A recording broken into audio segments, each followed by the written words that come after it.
Well, see, that's the reason why we call ourselves playwrights. We spell it W-R-I-G-H-T, not W-R-I-T-E, because as a playwright, you have to think three-dimensionally, or in some cases, four-dimensionally. You know, we're not just writing a story. If it was just simple writing a story, we just submit it and that'd be it. As a player, we have to actually produce the stupid thing.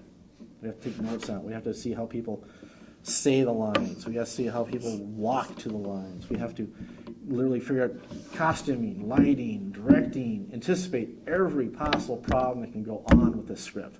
Because we know when a play editor looks at this thing for publication, they're going to think about that.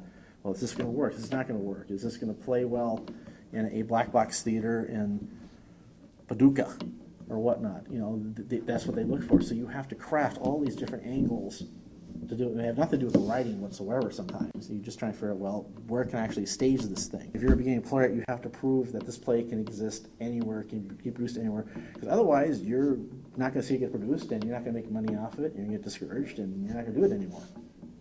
You know, playwriting is not a closet thing. You have to involve other people with it. And in order to do that, you have to make it accessible to people, not just the audience, but other artists that will be working with it. And arguably, I think that's one of the reasons why I get produced a lot, because I've built that in to all my plays. So someone say, hey, I can do this with it, or I can do this with it.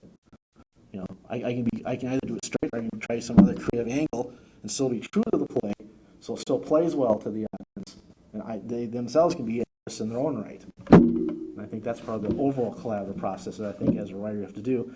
And I think that's something that most of our major big movie screenplays are sorely lacking in. And the reason why you've seen more of your independent films winning all the awards lately, because I think they take that more in effect rather than the lowest common denominator. As a writer, if you can write that much, I don't know, layered, if you will, and then you see it done in different venues by different people, different actors, whatnot, it kind of takes on a life of its own then. And I think that's, as a playwright, and especially I know nowadays as screenwriters, I think this is where they fail miserably with most big films now, is then the piece takes a life of its own.